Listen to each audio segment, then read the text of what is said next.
Visionary parents, how are you doing today? Good afternoon to you. Yes, today this was not the topic we intended actually. However, I got questions over the week and it was, revolved around this topic. A friend reached me and she was talking about how she's always reacting. She's always reacting, always yelling, always smacking. The littlest of things she sees herself reacting. She knows, oh my God, that she's not doing it right. And then she tries to make up by always meeting their needs, buying them anything they want. She felt like a bad parent. I just feel like a bad parent. That was the thing. So I said, okay, let me also come here today. And since it's about emotional intelligence, that is what we are learning this month. It's a very good opportunity to teach parents, because I know that very many parents, they're on this table. Yes. And when we always react, when we feel we have done something that is not right to our children, we now overcompensate. That is the major issue. One of the major issues I have with this parent. She is now overcompensating for her overreaction. So I told her that you are overreacting as a parent doesn't make you, that yes, you make mistakes here and there, doesn't make you a bad parent. No, you are not a bad parent because you overreact today, you smack, you yell. You are not a bad parent.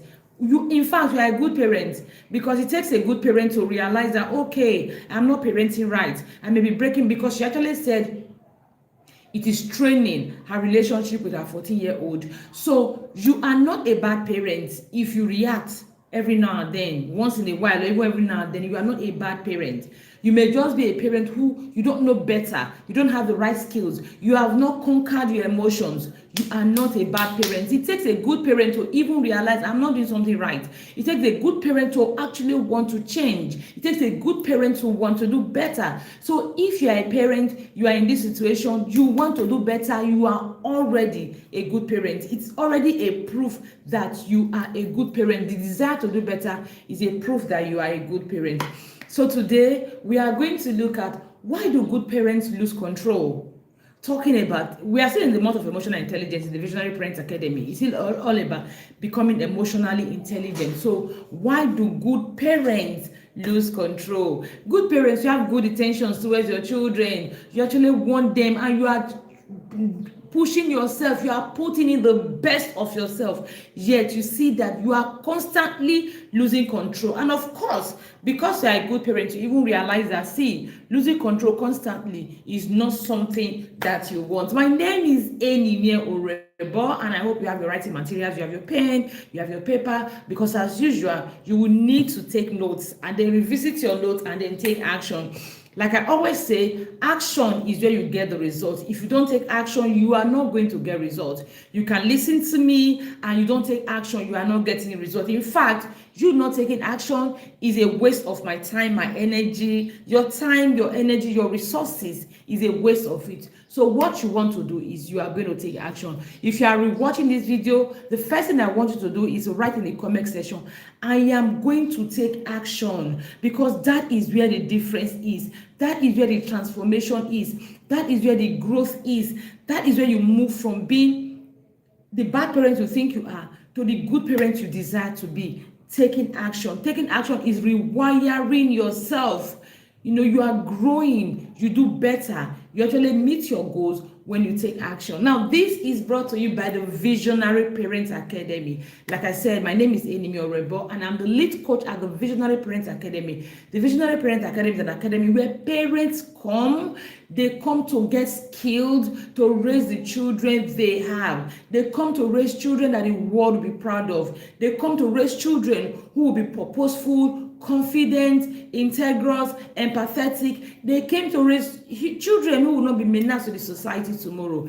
The Visionary Parents Academy is a very vibrant, practical, accountable community. You want to be with us. I tell you, you definitely want to be with us. We do a lot of amazing things. We meet every day. We hear lessons in the mornings, then we'll come in the evenings, and then we meet again. Then we set weekly goals for our parenting. We read books and we review books. Everyone is expected to participate. Everyone is expected to actually set goals, you write your family constitutions, you have a family vision, you create a family structure, you create your family system. The Visionary Parents Academy is the place you want to be. I tell you, if you are not in the academy, and you have parents, you are a parent, or even though you are a teacher, or you are someone who is just interested in children, you are not in the academy, you are missing a great deal. You are missing a great deal. So the Visionary Parents Academy is it. We are open for registration. Unfortunately, our registration for this year closes this March. By the end of March, we are no longer registering for this year. So you still have about 2 weeks now to jump in and join us. And I tell you, your parenting is going to be greatly transformed. So again, it is, why do good parents lose control? Why do good parents struggle with emotional intelligence? It is one thing to have intentions, good intentions. It's another thing to have actions, to be able to act on the good intentions. Very many parents, we have good intentions. What we don't have is actions, and it is not really our fault. It is because of a whole lot of things that are not right. That is where we are struggling with aligning our intentions with our actions. Today, I'm going to just share with you 4 or 5 areas that you need to go back, look at, reflect, think deep, and work on, so that you can move from reactivity, you can move from feeling guilty, you can move from overcompensating, you can move from feeling you are a bad parent to actually becoming the parent that you should be, or you desire to be, or the parent your children will be proud of. If you are joining me, write in the comment section that you are going to take action. I am going to take action, because action is where the confirmation is. Please let me see your comment that you are going to take action. Let's go. Why do good parents struggle with emotional intelligence? Because emotional intelligence is not something that comes naturally. It doesn't come naturally. It's something that you have to work for. It's something that is not, that you don't get from, it doesn't come from the comfort zone. It's something you have to stretch yourself. Because if you have followed us this month, or you're in the Visionary Parents Academy, you will know that we have talked about how our brains have been wired over time.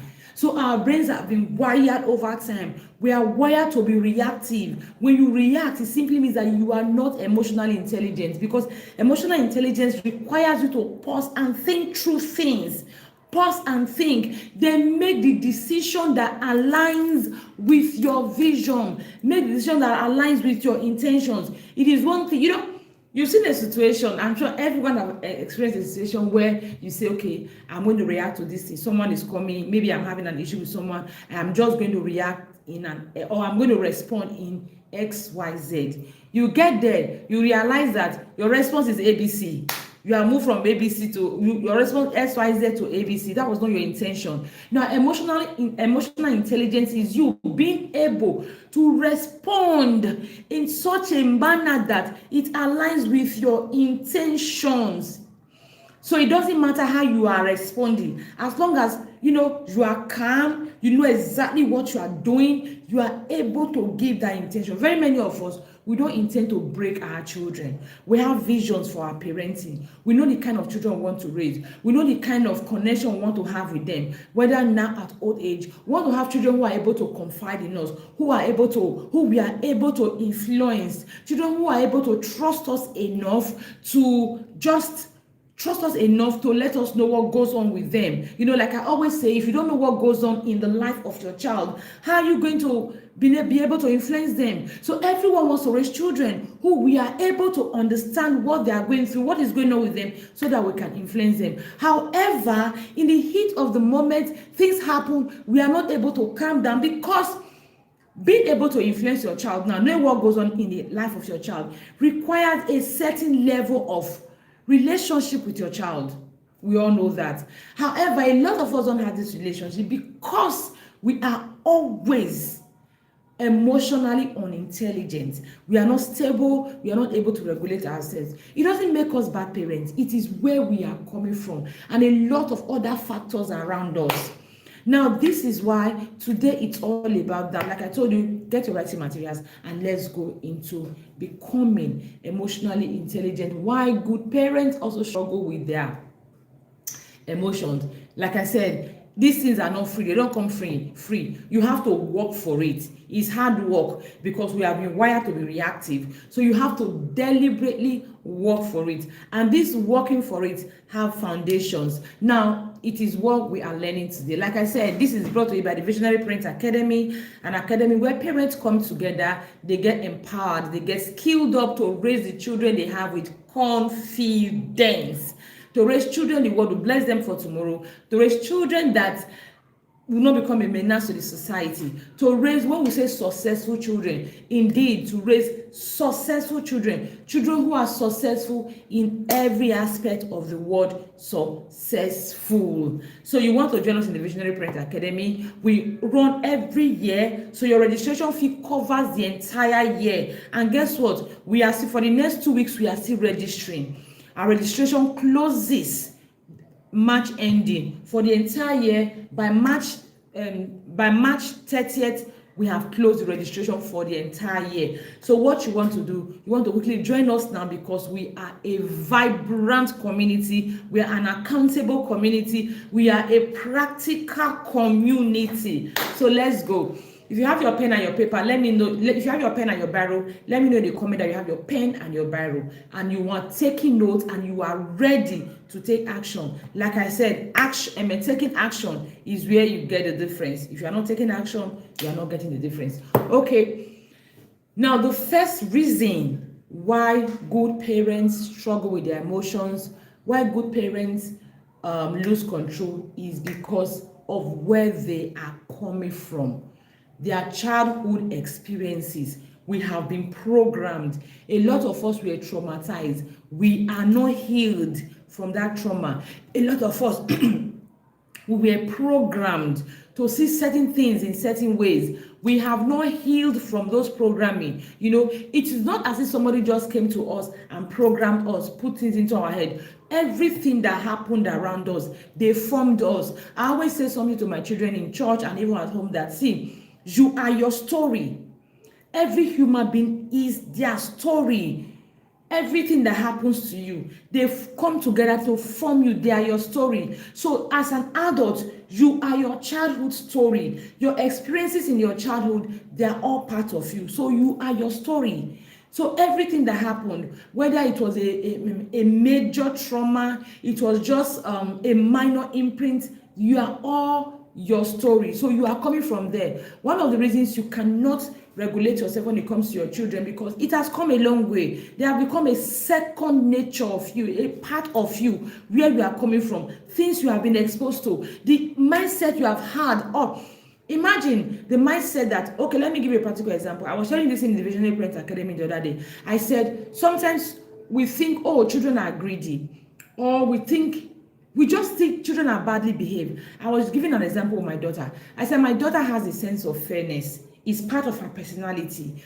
Now these are supposed to be things that are supposed to help us understand our children, understand their purpose, understand where they are, everything about them, so that we can guide them right. Unfortunately, a lot of these things have been misinterpreted and mislabeled, and a lot of these things we see them as discipline problem.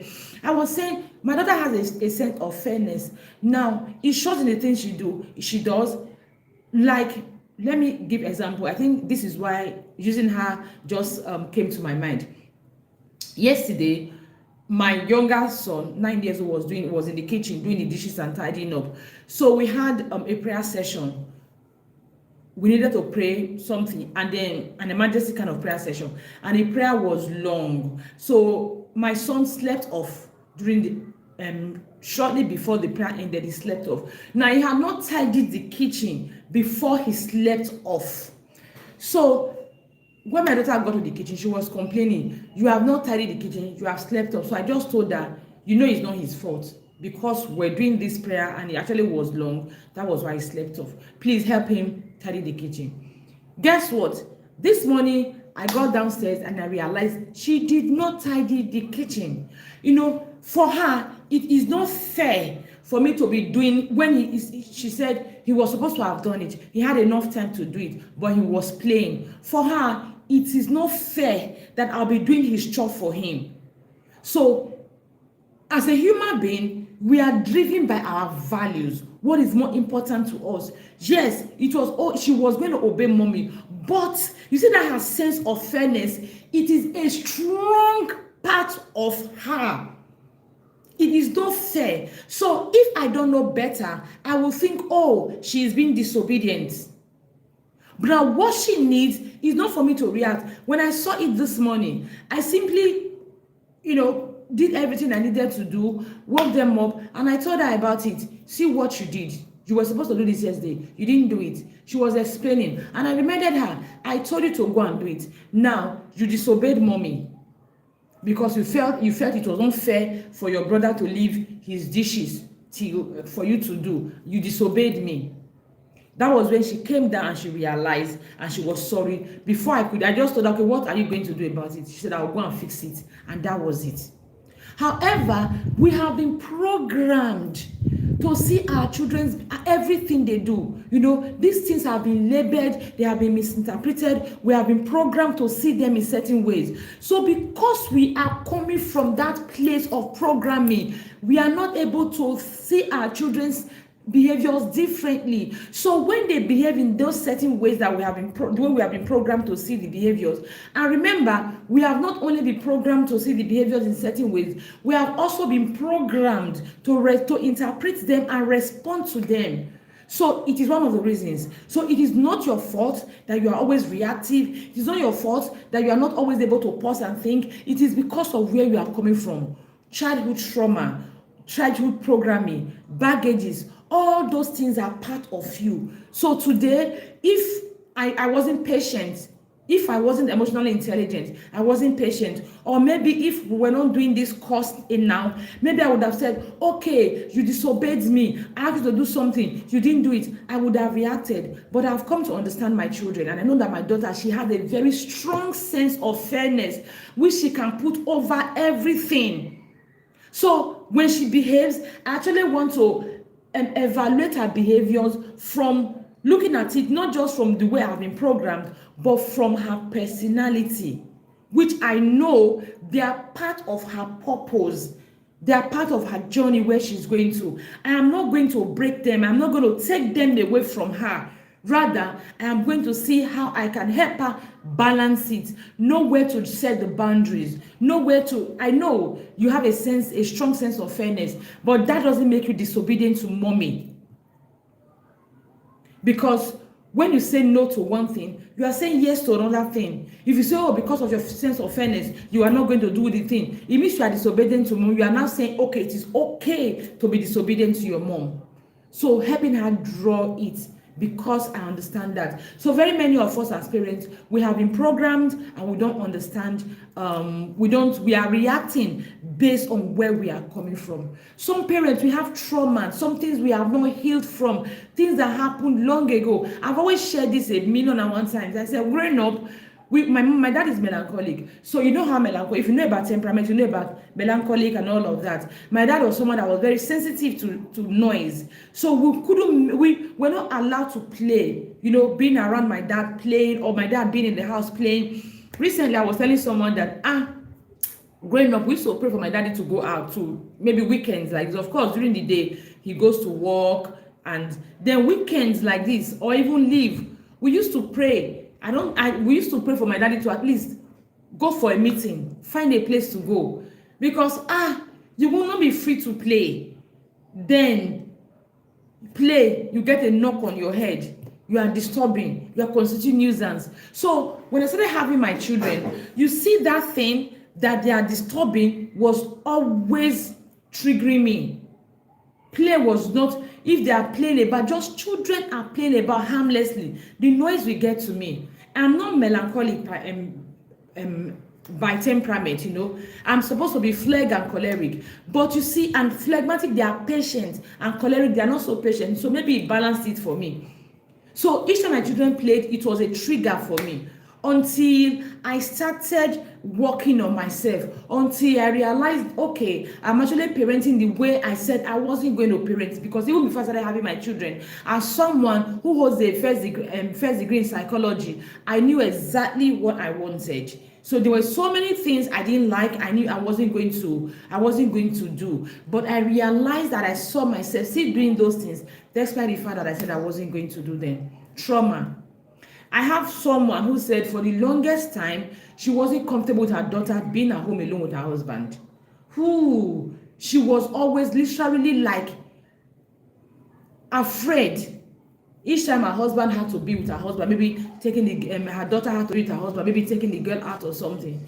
Not because she married a very responsible man, not because she has any reason to even think the man wants to abuse his own daughter, but because of where she's coming from. She was abused by a very close relative when she was small. So because of that, she had that thing about men with vulnerable children. The same thing happens. The things you were hot, the things that you were hot about, maybe your parents flogged you, maybe they yelled at you, maybe they just did something to you over certain issues, you are likely going to repeat those same patterns with your children. Let me tell you something that makes it worse. As a human being, we are primarily, because your child is your child is likely going to have a bulk of your temperament, which means your child is likely going to behave like you. Now, because you are your parent's child, every human being, we take from 6 people's temperament. You take from your mom, your dad.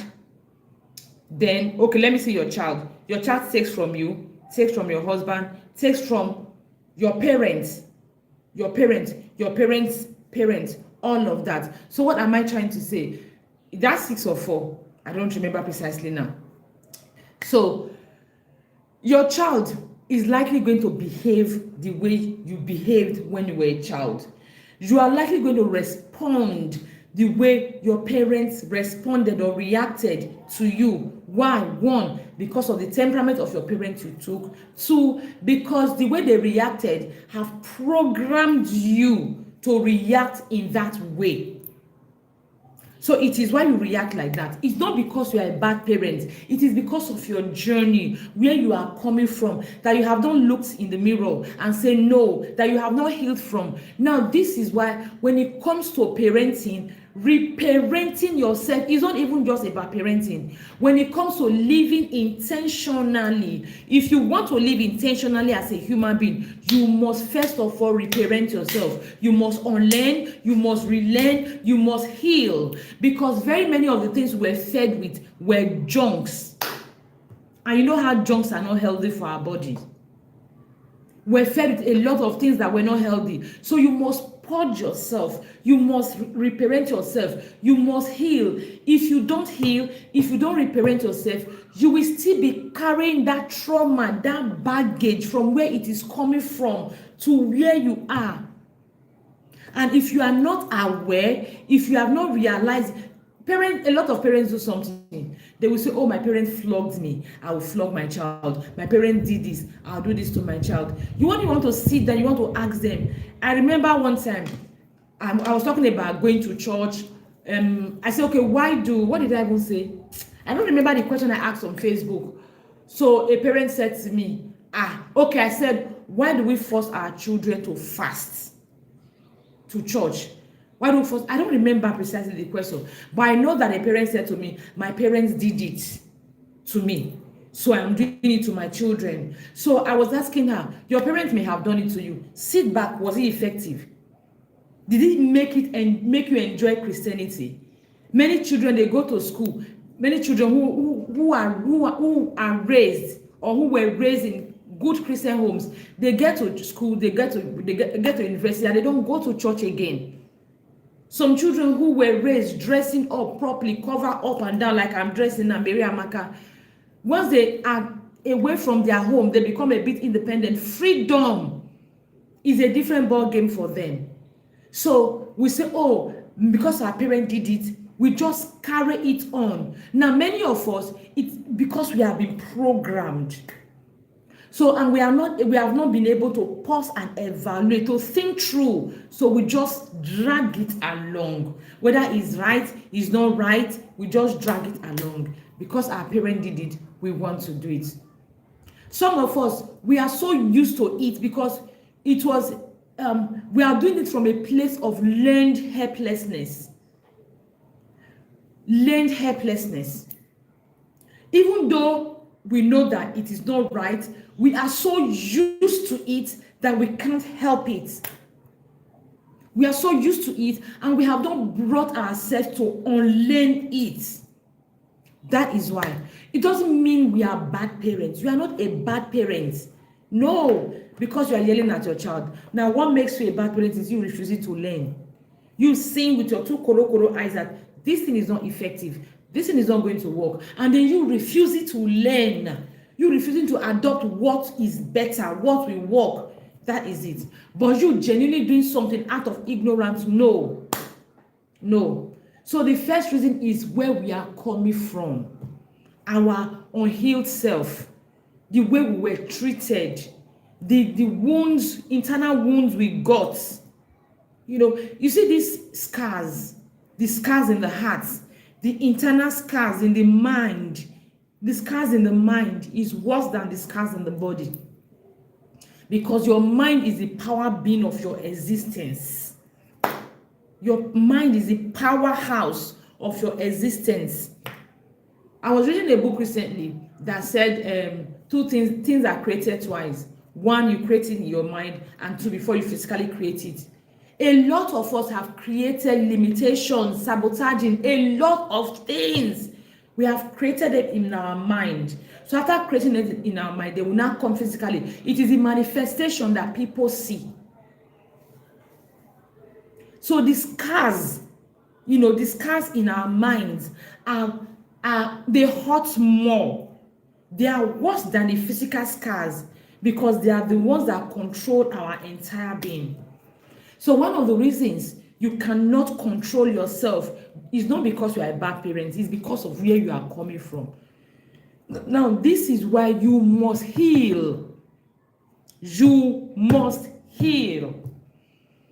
In the Visionary Parent Academy, we are going to dedicate 1 month to healing, unlearning, relearning, and healing, shifting our minds, reframing what we see already, reframing the pictures we see, shifting our minds. Because I always say one thing to my children, that see, what happens around you is not up to you. You see how you respond to it is who you are. What happens around you is not who you are. It's how you respond to what happens around you that is actually who you are. So if you know who you want to be, who you desire to be, or rather who you should be, you should now begin to reframe your mind. See the things that happen around you differently. See them logically, reasonably. Don't see them from emotions. Sit down and think and see them reasonably. Don't see them from the lens of your survivor, with your survivor lens. See them with your reasoning lens. That is one. Heal. You need to heal. You need to heal. Healing is not just one thing. It's not one thing. Now, for you to heal, a few things I'll share here. If you are not in the Visionary Parent Academy and you may not join us for that, our healing month, one thing you can do to help yourself heal, you actually want to sit down. Your child can actually heal you. Oh yes, your child can heal you. In the sense that you want to parent your child differently. That desire can heal you. So what do you want to do? A quick task for you to do. You want to sit down and make a list, a long list of the things you want to give your child. When I say things, I don't mean material things. I mean things you want to give your child. I want to give my child patience. I want to give my child forgiveness. I want to give my child empathy. I want to give my child listening. I want to give my child presence. I want to give my child, trust. Make a list of all those things, all the strengths you want to give your child. Of course, these things will help your child. It will help them become the best version of themselves. It will help them trust you and you'll be able to influence them. Make a list of all those things you want to give your child. Then now make another list of the ones you were actually giving as a child. Of all these things I want to give my children or my child, which one of them, which ones was I giving as a child? Make a list of all the ones you were not giving as a child. Now come back to your parenting. Of all the things I want to give my child, which one am I presently or currently giving my child? Make a list of the ones you are giving your child. Now, the ones you were giving as a child, they are already your strengths. If you were giving love, there's every tendency that you can love. If you were giving patience, there's every tendency that you are patient with your child. So the ones you received as a child, it's every likelihood that you're already giving those ones to your child. So the ones you did not receive as a child, there's also every likelihood that you are struggling with those ones. Those ones should be your area of focus. Then you begin to give your child those ones. Make a list of them. You realize you are not very patient. Perhaps you were not patient with as a child. Perhaps you don't learn how to be patient. So you want to start giving your child those ones. Number 2, I want to hurry up now because it's threatening to rain, and I don't want rain. I don't have a noise proof. I don't want rain to disturb on the audio quality. Number 2, this is the one that we don't always talk about. I have never heard someone talk about how, especially women, how our hormones affect our parenting. Women, yes, because as a woman, you have 4 cycles in a month now. You have the cycle shortly before your period, then you have your period. You have when you are shortly before your period, your period, after your period, and of course that time you are ovulating. Every single phase of your cycle as a parent, they affect your mood. You will agree with me. There are some periods you are just irritated. There are some periods you are highly energetic. Even the time you are highly energetic, you will just expect your child to be energetic too. That period self, you demand more, because that is your productive period. The period of your ovulation is your productive period. If you have paid attention to yourself as a parent, you realize, as a woman, you realize it is your productive period. Now that productive period, because it's your productive period, you tend to over expect of your children. So if you don't understand your cycle as a woman, how it works, it is going to affect you. There are periods you are highly irritated. It happens, that period before your period. Period before your period. See rhyme. Period before your period. Now that period before your period, you are highly irritated. You are just, things irritate you here and there. Your children's behaviors are going to irritate you. The noise, the things you usually not pay so much attention to, you realize that you pay attention to it. So as a parent, you need to understand, as a mom especially, you need to understand your cycle. And then again, when women, we are getting to premenopause and the menopause, these areas will definitely affect you. They will influence how you respond, because you are not just the one in charge of you now. You have hormones that you are almost not in control of. They are interfering in your mood and all of that. Then we also have the midlife crisis. Yes, this one's also come. Midlife crisis for men and for women. I used to think midlife crisis was about 50. So I was always comfortable with, then you would have finished, your children would have stopped being children. So your children, you would have finished raising your small children. So your children are grown now, and they cannot take more initiative. They are not always in your face, so the clash will reduce. Until recently, I was reading an article and they said midlife crisis now starts from 30, even less than 30 for some people. I said, are you kidding me? They said, think about it, and they broke it down. People now last as long as 60, so midlife crisis, that's about 30. I said, wow. So it definitely is going to be one of the things that will also influence you. So be self-aware. What you want to do as a mom is to go and understand your calendar, understand how you react, what each cycle does to you.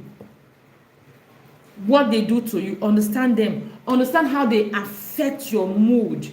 Know that they are going to affect your parenting. If you have a time that you are just cranky, easily irritated, you are going to respond like that to your children.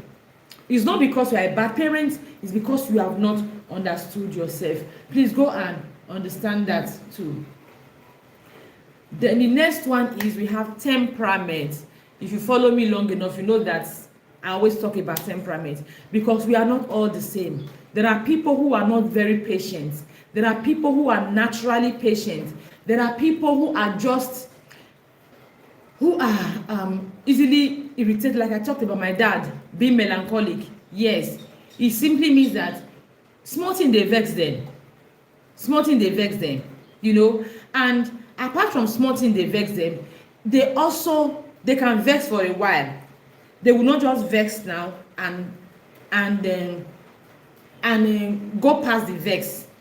They will vex now, the vex will linger, you know. And one thing about them again, they are naturally attentive to details. Maybe because they have a calm mind. I don't know. I'm just looking for the right phrase to describe them.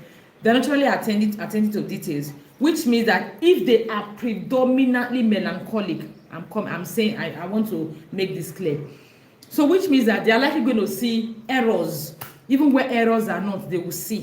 Where things are not happening, they will see, because of how they are wired. So they react easily. So you also want to check your temperament. This is why, as a parent, everyone, you must understand your temperament. For example, a sanguine parent, you can be very indulging. You are very impulsive. So if you are that sanguine parent, you are likely not going to think before you act. That is who you are naturally. Because you know those kind of people, they say, look before you leap. These ones, they don't look before they leap. They leap before they look.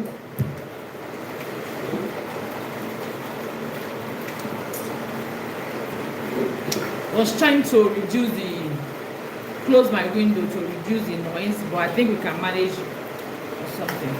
So you also need to understand your temperament, because your temperament greatly influences how you react to people generally. Then we have the choleric. You are not very patient. You are a driver. You are, and you have a lot of energy in you. You are highly task-oriented and productive. So if you have a child who is not as task-oriented and as productive as you are, there is every likelihood that you are going to always be impatient with that child. The last one is stress and mental load.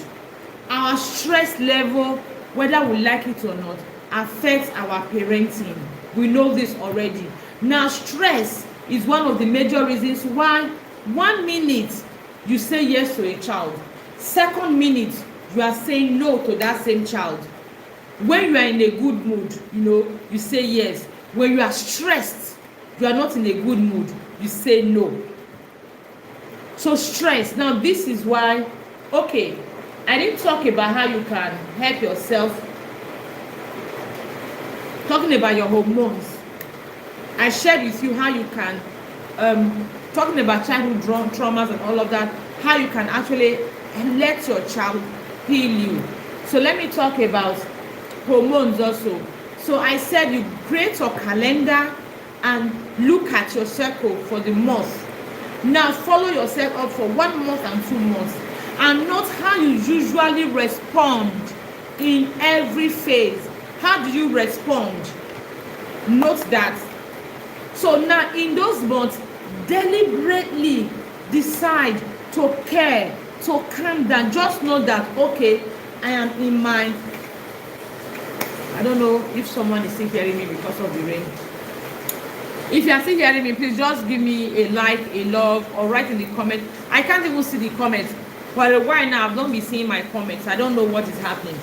So just know that. So one of the things you can do is you have a mantra that tells you, I am in control. My child is not misbehaving. My hormones are just magnifying what I'm saying. My hormones are magnifying what I'm saying.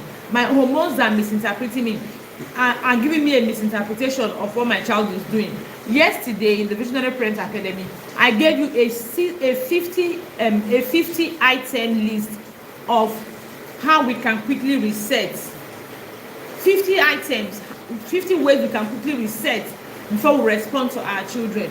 So when you now understand your period of the month, you know, okay, this period I'm easily irritated. This period I have a lot of energy and I want to drive my children, and when they fall short, I am frustrated. You know, understand these things. When you understand these things, you want to go to that list and pick one of them that works for it. You can pick something like, okay, my hormones, I'm magnifying my child's behavior right now. It is not necessarily my child that is misbehaving, but my hormones. I'm in this period of the month where my hormones speak louder than my intentions. You know, you want to understand that your hormones can actually speak louder than your intentions, and you want to tell yourself that. So draw a calendar. When you get to that, draw a calendar and ask yourself, okay, is it my hormone that is speaking, or is actually me that is speaking, or the child is misbehaving? This will help you calm down when you need to calm down. I've talked to you about the hormones now. The next one I talked about temperament. Now, one of the things you want to know as a parent, you actually want to know your temperament. Know the temperament, your primary temperament. Know your weaknesses and your strengths. Now, if you are choleric, for example, there is every likelihood that you are a very productive person. You are a high energy person. You don't have time for pettiness. So, and that will make you over expect from your child because you don't like pettiness. So if your child is trying to be a child, you may get triggered. Not because your child is misbehaving, not because you are a bad parent, but just because of the way you are wired. And your temperament also influences the different senses you have. For example, I talked about my daughter having a strong sense of fairness. It also influences it. So you may not be a very patient person. So you want to realize, okay, my child's behavior is not really my child's behavior. It's because I am not very patient. So what do you want to do? You want to now deliberately work on yourself to be patient. You want to define what does it really mean to be patient. How do I know? How do I measure my patience in my parenting? So you can say, okay, I'm measuring my patience by if I give my child something to do and they don't get it right, I will realize that they need to go and do it again. After all, repetition is the mother of learning. So I'm going to patiently wait for them to do it first time, second time, third time. I want to learn that, okay, if I'm giving my child instructions, they get it wrongly. It may be that I'm not even teaching them, I'm not explaining to them enough. I'm not teaching it to them the way they understand. Because this happens a lot. We just assume. I remember some time ago, my daughter was teaching my son, my 9-year-old, my 12-year-old was teaching my 9-year-old something. After teaching him for a while, she was frustrated. I've been teaching you for a long time. You are still not getting it. So I had to come in and tell her that if he's not getting it, it simply means that you are not teaching it the way he understands. You are teaching it the way you understand it, the way it is easy for you. So you just assume he should understand it. No, you have to teach him the way he understands it. So if you are teaching him he's not understanding, you have to patiently look for different ways, break it down, visualize it, story, and all of that. The same thing as parents. If your child doesn't understand your instructions, it's not always because your child wants to misbehave. They are stubborn, they are dull, they are nonchalant, or it may be that you are not explaining it well. Sometimes we think, oh, we are passing the instruction very well, when we are actually not passing it very well. You know, so if you want to understand your temperament, understand your temperament's weaknesses, and understand your temperament strength. A typical phlegmatic parent may relax because we like a rush hour. They like to procrastinate. You may see your child not doing something right. Instead of you to correct it when you are supposed to correct it, You are passing up and down. Maybe at the last minute, that thing is not coming forth. You see yourself, because that is, as a phlegmatic, that is where you have your energy naturally. The last minute, the 11th hour. So you may see yourself, when you are supposed to tell your child, okay, this, that, you give excuses, you lay back. At the 11th hour, when you realize that, okay, time is going, we don't have time again, you will see yourself overreacting. So you need to understand, okay, I'm a phlegmatic. I tend to overreact. Why I overreact is actually because I don't create my structure when I'm supposed to create. I don't start when I'm supposed to start. I wait till the 11th hour and then I overreact.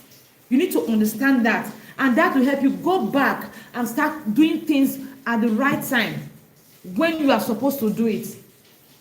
You know, as a phlegmatic, for example, you are a typical kind of parent when you know that, okay, your child is supposed to wake up 5 o'clock and prepare for school, because 5 o'clock is a time, 5 o'clock to 7 o'clock will give them enough time to prepare for school. But a typical phlegmatic will give an excuse. If I wake them 5:30, they will cope. They will cope. A typical phlegmatic will give an excuse. And at the end of the day, when you wake them 5:30, they are not able to cope. At 6:45, when they are supposed to be going to school, you are not triggered. You are yelling. Your voice is all over the place. It is because you have not understood your temperament and how it works against you. How it works against you. Because you are a parent, that is who you are. You can be very indulgent, you can be very relaxed if you are not intentional. Sanguine, the same thing. Oh, because your child, even though you know that I told you to go to bed yesterday 8 o'clock, so that you can wake up 5 o'clock today, the child refused to go. You are not, in your mind, you now feel, if I wake them up now, they are going to feel cranky. No, I don't want that. Let them sleep some more. By the time you let them sleep some more, at the end of the day, you are hurrying to go to school. Then you find yourself yelling, you find yourself threatening, you find yourself smacking. It's not because you are a bad parent, it's because you have not understood your temperament and how it comes in the way. The same thing as choleric, you know. So what you want to do is to understand your temperament. Understand your temperament, understand the weaknesses that come with your temperament, because every temperament has their weaknesses. Understand the weaknesses that come with your temperament. Understand how they are affecting, how they are sabotaging your parenting. Then you now resolve, deliberately do the opposite of it. Deliberately stretch yourself. Emotional intelligence requires you to stretch yourself. Then the last one is stress. Stress and mental load, overload. When we are stressed, we cannot hold it.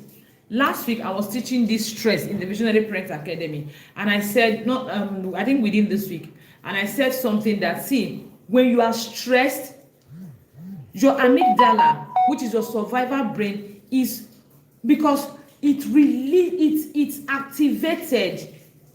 And you know that brain, that survival brain, it scans for threats. Everything around that survival brain is threat. It's always looking out for threat. It feeds on threat. So when you are stressed, your survival brain activates and it begins to see everything as threats. And guess what? The best way to defend yourself is to attack. When something wants to threaten you, what do? You attack. So because of that, you are going to attack most of the time. Not necessarily because your child is misbehaving, not necessarily because you are a bad parent, but because you are stressed. Stress can be physical, it can be mental, it can be psychological, work overload, work at the office, house chores. They can all be stress. Even your unmet needs as a parent, they can stress you. When you have unmet needs, they can also stress you. When you feel a certain level of fulfillment, they can stress you. When you compare yourself with people, they can stress you. When you even compare your children with others, they can stress you. These things can come as stress. They can come as mental stress. And once they come as stress, you are going to feel threatened. And once you feel threatened, you want to react. Not because your child is misbehaving, not because you are bad, but because you are just stressed. Now, this is why in parenting, self-care is not even an option. If you are tired, you rest. You cannot give from an empty bottle, an empty place. If you are empty, you are empty. So you need to constantly refill. For physical stress, you need to refill. For mental stress, you need to refill. Psychological stress, you need to refill. You need to constantly refill. You are hungry, it can stress you. You are tired, it can stress you. You are envious of someone, it can stress you. You feel disappointed, it can stress you. You feel frustrated, they can all stress you. You constantly need to refill, to be in a good place, to be full. You need to save yourself before you can save your child. If you are constantly stressed, you cannot save anyone. And lastly, let me put Jara bonus. One of the reasons you react, you lose control, is because you don't have the right information, the right knowledge, the right skills. You don't know what you are supposed to know. Because the truth of the matter is, knowing information, knowledge, is at the foundation, is the beginning of you being successful at what you want to do. I mean, even if you have the zeal, you don't have the right knowledge, how will you succeed? Let's talk about it. For example, okay, you don't realize, you don't know that, you don't understand your child's behavior. You do not understand your child's behavior. How will you learn to interpret it well? Maybe you have been told that, okay, if a child talks back, is a misbehavior. You have been programmed. That is it. So anytime your child talks back, you think your child is misbehaving, your child is rude, you want to deal with it. And like I said, we have been told how to deal with children's behaviors because we have been programmed to see behaviors in certain ways, and we also have been programmed to respond to them. So we are not just our parenting, we are not parenting from our knowledge. Many of us, sorry, my window was closing. Many of us, since we became parents, we have not read a book. We have not learned any new thing. We have not discovered anything. We are just, from where we are coming from, we are still going like that. And you know what that does to us? It makes us, we are not knowledgeable. So every child's behavior is a misbehavior. The child says, oh, I don't like a particular food. It's a misbehavior. And somebody reports your child to you. Your child was rude to me. Your child eyed me today. It's a misbehavior. Because I teach teenagers in church, and sometimes, especially with the particular teacher I had one time, she doesn't understand certain things. I had to explain one time. Sometimes when you are teaching children, they seem to be carried away. Some of those children, to her, they were misbehaving. They are not concentrating. They are not listening. They are distracted. And I told her something. See, some children, that is how they learn. If they are looking at you, they are lost. I remember one time I went for a seminar, a conference, my children's school. They hosted a conference back then in Lagos, and they invited a speaker. When the woman started, the woman said, I'm going to share my slide with everyone, so don't bother to write. If you are writing, you are distracting me. Now, this is a hall that had, what you call this thing, a proper platform, is elevated, that elevated part of it, where you will stand, so your head will not be above, you will not tower over everybody sitting and watching you. And you were telling me that me writing in the audience is going to affect you on the stage. Make it make sense. It is true. Maybe she is one person that learns auditorily. So every other thing, she will feel that, oh, you are not learning. If you are not learning, you are not doing what I usually do, you are not learning. Me, on the other hand, If I am teaching, if you are not taking notes, I will feel you are not learning. You see it? So now, if you don't have this knowledge, and maybe you are teaching, your child is taking notes, and you are someone who doesn't want them to take notes, who doesn't like it when notes is being taken, you feel it's distracting them, they're not paying attention. You are going to think, oh, they are misbehaving. You are going to think they are misbehaving. Now, knowledge is one major thing. Many parents, we don't know when our children are misbehaving. I always say every behavior is a communication. Even some of us have come to agree that every behavior is a communication. Yet we do not even know what a particular behavior is communicating. Now, when we don't know, we just assume and then we react.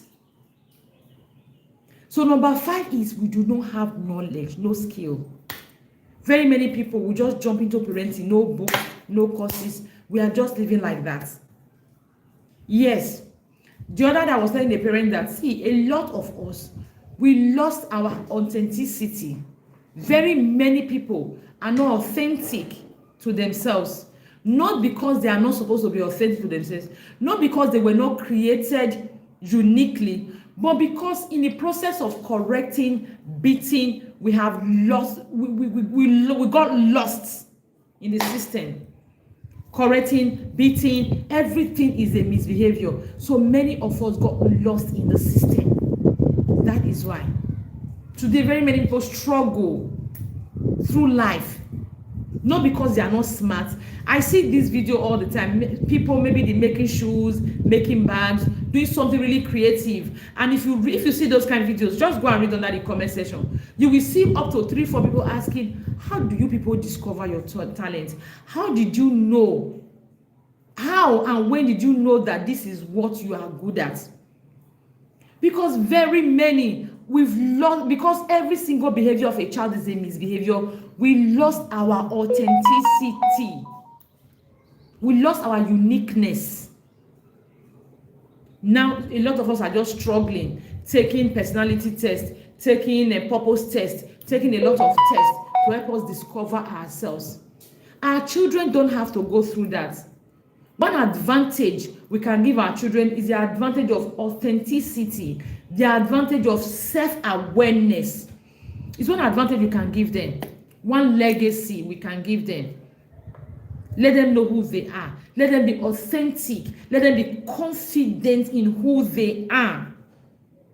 That is one thing. So that when people are trying to figure out who they are and trying to be authentic, they already have that. That is sorted out. They are just building upon it. It is why some people thrive, some struggle. Those that thrive, they already know themselves. They knew themselves. They started from that knowledge. So they thrive. Those that don't thrive, they are those that did not even understand themselves. They struggle to figure out themselves. So number 5 reason is that we misinterpret our children's behaviors.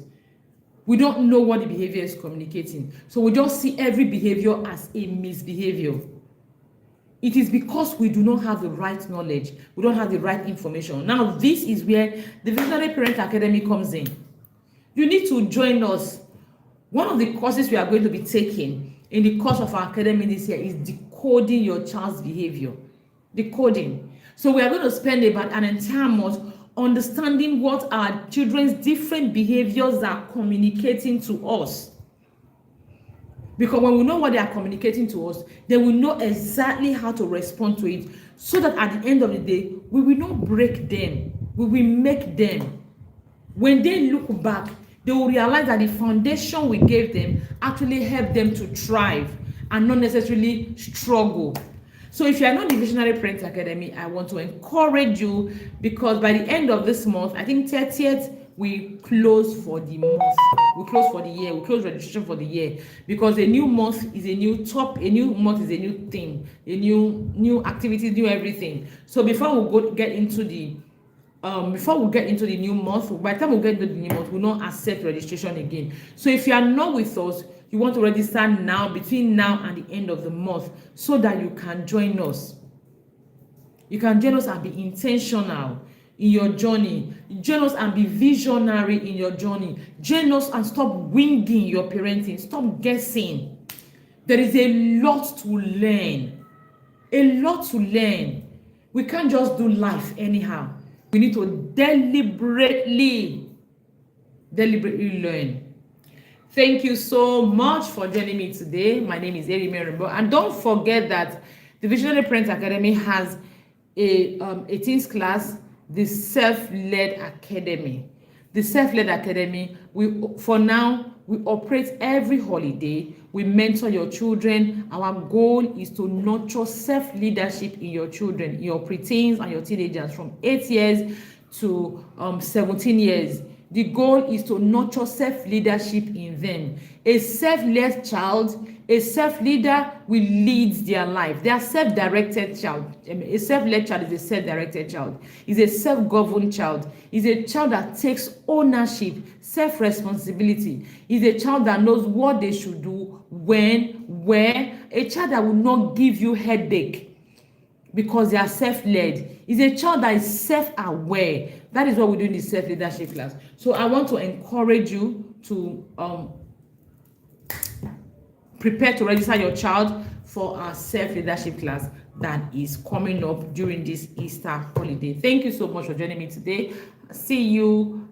Do well to take action. Like I said, action is where the results are. If you are not taking action, you are not getting results. So if you want to join us in the Visionary Parent Academy, please leave a comment in the comment section, or better still, send a message to me or any of the admins. Or you can, if you don't have my WhatsApp number, 080-567-34640. If you don't have my WhatsApp number, 080-567-34640. Send me a message that you want to join the Visionary Parent Academy for 2026, and I'll give you all the details on how you can join. You can also reach out to any of the admins, and they will also give you details on how you can join. You can also leave a comment in the comment section here asking how you can join, and you get the information on how you can join. Thank you so much for today. See you next week Tuesday. Have a fantastic day. Bye bye.